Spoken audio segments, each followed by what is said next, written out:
Hey guys, this is Spazman13579 here, and today I'm going to be showing off what I've done to my rolling stock recently, since I haven't made an update in a while. This is going to be separate from the actual layout update, but I have everything here in these old cupboards. Got all my stuff. Alright, now let's see here. Here's a new car. Sorry if you hear music in the background. The radio's on. This is a C&O insulated refrigerator, DF9 style, 50-foot box car. It's a branch line trains model. Got for $10. And obviously I weathered this side. And this side's not weathered yet. Very bright yellow. On top I put the separate roof panels in, like the replaced roof panels. On the prototype photo I saw they did that, so that's nice. Got that for $10, and that was brand new. I can get back there. Alright, there we go. Alright, here's another new car. It's a new Athearn blue box. It's when they started to include the knuckle couplers and metal wheels. But it's just a 4-bay coal hopper that I painted with the little black end on there. I have to touch up paint that.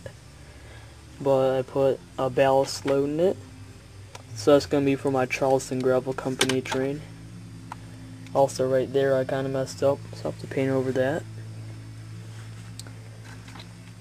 I got that for like $5 maybe, something like that. That was from a hobby shop in Ohio I went to. I got that. I put new wheels on the railgun. Not a very big difference. This is an old Tyco car, and I was kind of bored, so I wanted to do something. And it looks like a normal Tyco car from the outside, but if you look on this end, there's a USB port sticking out. And this is, well, that's a USB drive, like a thumb drive as some people call it.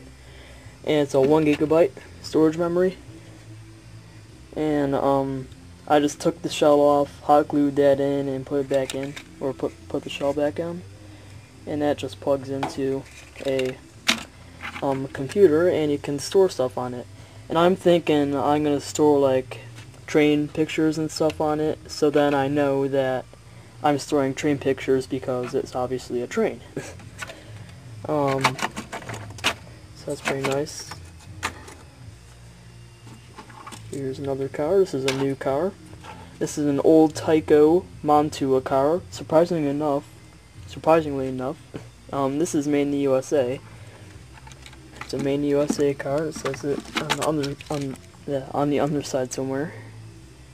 I don't know where, but what I did to this, because Tycos, or old Tycos, have the pop-out trucks instead of the screw-mounted trucks.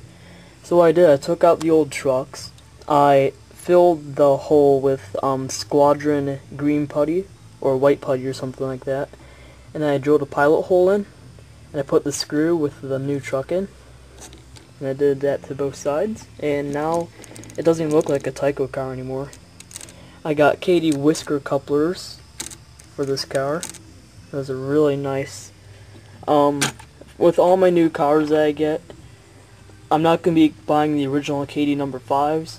I'm not going to be having the scale head ones because those don't operate good, but I'm going to get the whisker couplers because they're a little bit more reliable, and if you like accidentally couple too hard or whatever, the leaf spring on the inside doesn't get damaged, because these couplers are just one piece instead of like the different pieces like the number 5s are.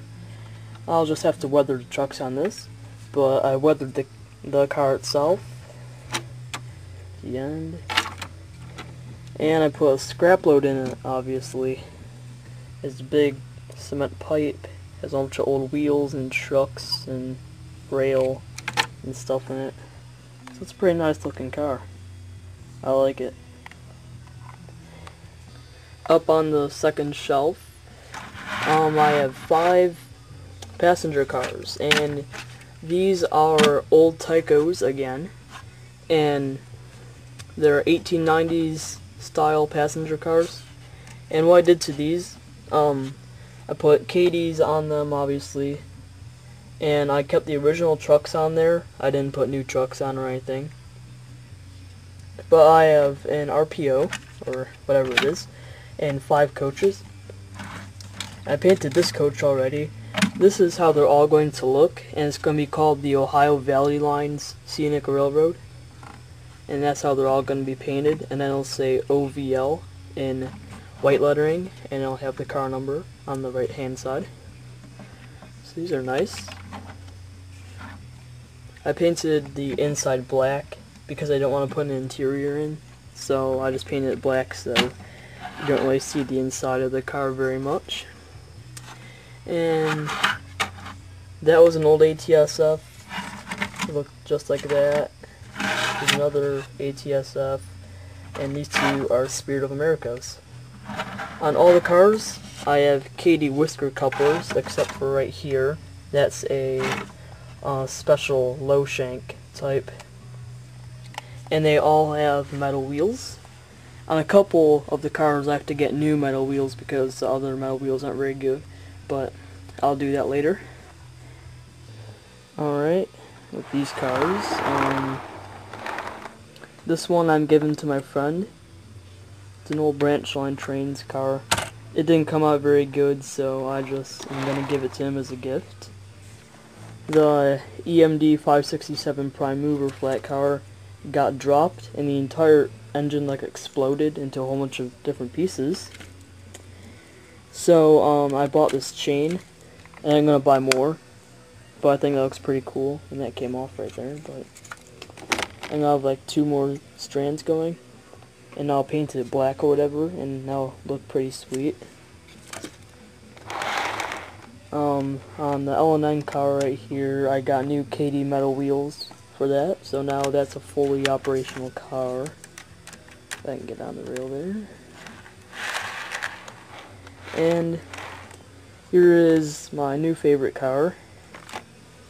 It is a branch line trains. It was actually my first branch line kit, and as you can see, a lot of the detailing has come off. But like a year ago, I bought a Tomar Industries FRED, or EOTD, whatever you want to call it, a flashing rear end device. But the problem was that the old one actually like broke off of the car somehow. So I kept the original Tomar Industries inside, and then bought a new Details West FRED. And I painted that. It was originally lead, so I painted it. And that looks really nice now. At the end of the train, that looks really nice. And now we're on to locomotives. This is Millsburg Yard number 4, and I've repainted it again, but this time I'm going to keep it in this scheme. Originally it looked just like this, but then I just put a giant number 4 on the side because the decals were chipping. And I repainted it again and put Millsburg Yard number 4, and it looks just like it did before. But I added a whole bunch of detailing.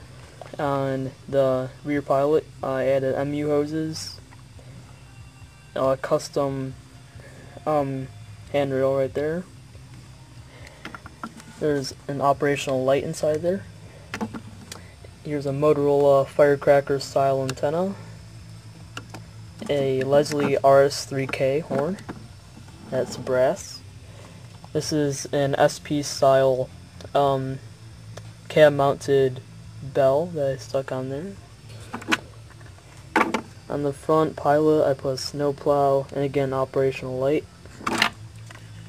And the really funky thing about this is off of an EMD SD40. I bought this because I needed the, the handbrake for the SP project. but I didn't use the rest of the body. So then I just put a different brake wheel on it, and I think that looks pretty cool. It's not prototypical at all, but I just think it looks cool. So now that model is finished, and once I get a powered chassis for it, I'll get a decoder and put it in there, because right now it's unpowered. So that came out nice. The Line engine is absolutely totaled.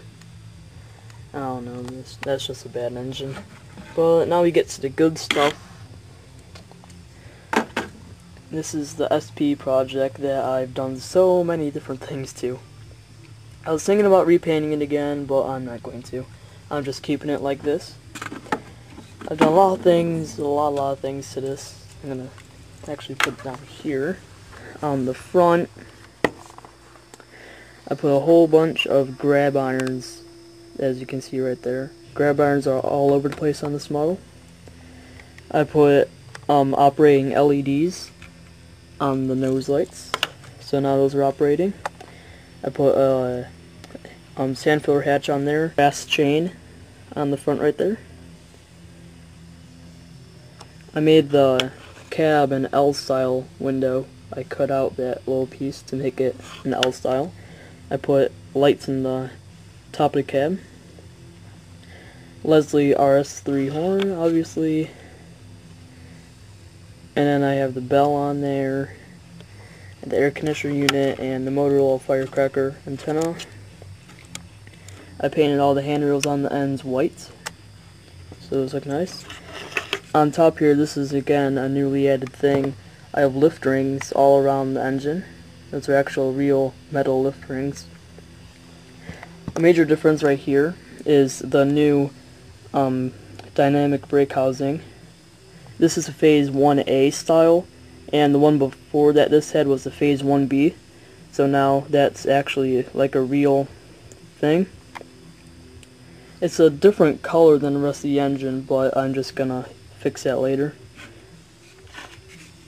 Oops. As you can see on top there is all the stuff. On the back I have the patched out number boards, and again all of those grab irons. On the back pilot I have an MU hose stand from the Line Jeep 35, a coupler cut bar, which is that black thing right there, MU hoses, a real brass chain. I painted the end handrails white, and up here I put the correct rear headlight cluster. And on top, at the moment, it does not have one, but I'm going to put an operating red gyro light, just like the front has. But the bottom two lights already have LEDs inside of them. And it has the back bar right there also, whatever that is, I really don't know. But this engine is coming out very nice. You just look at it. It looks awesome. This thing looks really, really awesome. Alright, so that wraps up for this video. This is probably just going to be one part, because now YouTube is allowing 15-minute videos instead of 10-minute videos. So, that's it for this video, and next up will be a layout update or whatever. And the signal video, the signal installation, will be coming up soon. I just have to buy more signals so I can actually show how to make those. So, thanks for watching, and I hope you enjoyed it.